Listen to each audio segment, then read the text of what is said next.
चौधरी गुलाम हुसैन साहब, आपने स्वेटर आपने मफरल वगैरह सारे जो है इनर्स निकाल के रखिएगा। वो कह रहे हैं कि जो मकबूलियत हमारी होगी तो फिर ठहरेंगे आप ही।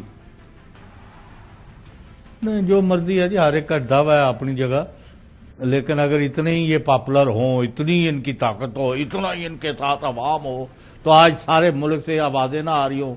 उसको रास्ते में रोक लिया, उसके कागज छीन लिए, उसको रास्ते में पकड़ लिया, उसको जेल में बांध दिया, उसको जेल में गया, वह कागज दाखिल करा, उसके फलाह औरत के फलाह। यार खुदा के वास्ते, फ्री फेयर इम्पार्शल कौन से हो रहे हैं? मैं तो ये राजा सिकंदर सुल्तान साहब की उनको ही कहूंगा, आपने इतना लंबा अरसा सरकारी नौकरी की और अपना एक मकाम बनाया, अब इस वक्त आपकी नाक के नीचे सारा कुछ हो रहा है।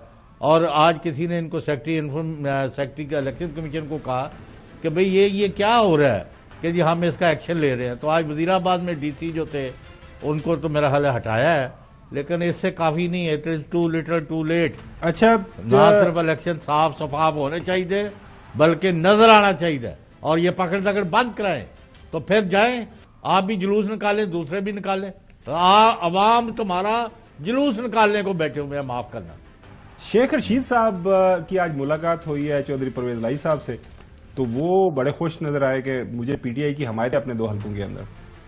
मैं कलम तो आज से 56 और 57 पे लड़ रहा हूँ, 55 पे नहीं लड़ रहा। जो मीडिया में आ रहा है वो गलत आ रहा है। पीटीआई की मुझे सपोर्ट हासिल है, मैं जीतूंगा बहुत दूर से इंशाअल्लाह ताला, चाहे पीटीआई का सामने हो।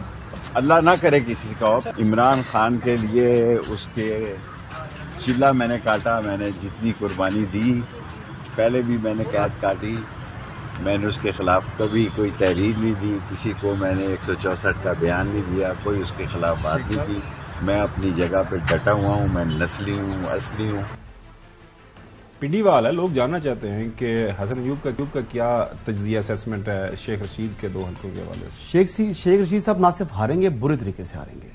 अभी उनका जो काउंट है वो पीटीआई के ऊपर है कि पीटीआई का उम्मीदवार ना आए और मैं किसी तरीके से पीटीआई का वोट बैंक भी ले लूं।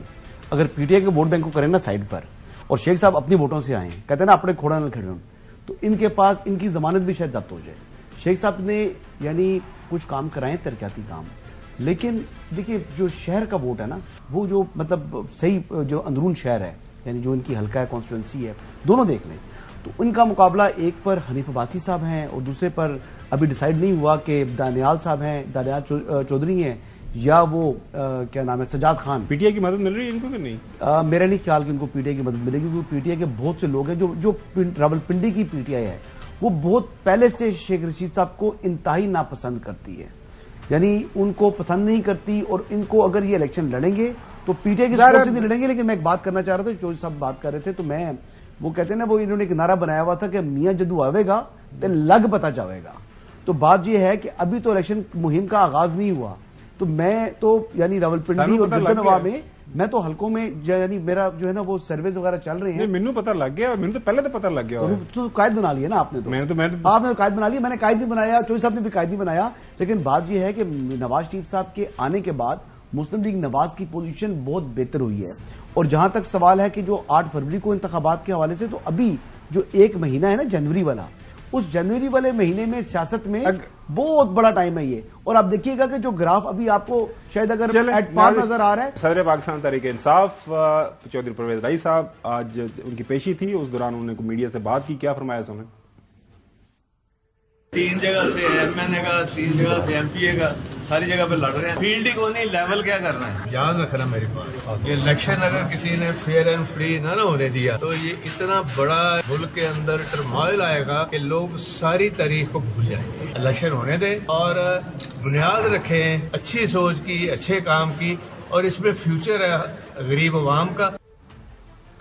नाज़रीन, जाहिर है ये उनका एक खदशा है। चौधरी गुलाम हुसैन साहब, शॉर्ट सा कमेंट कीजिएगा, वक्त थोड़ा हमारा।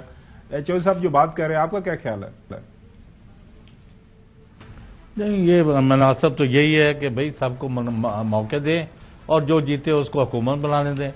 अगर आपने धांधली करनी है या इलेक्शन में रुकावट पर डालनी है, या जिस तरह मैंने पहले कहा कि इस्लामाबाद के आईजी और डीसी तक और बाकियों को भी नहीं तब्दील करना, तो मैसेज क्या है कि भाई धांधली होगी और धांधला होगा। अच्छा, तो कौन इलेक्शन की जी जी बिल्कुल सही बात कीजिए साहब। मैं कमेंट कर दूं? नहीं मैं अच्छा वो तो कीजिएगा। सुबह जो हमारा वक्त बहुत ही कम है, कल ईसीबी का जो है वो डिसीजन एक्सपेक्टेड है पीटीआई के ऊपर।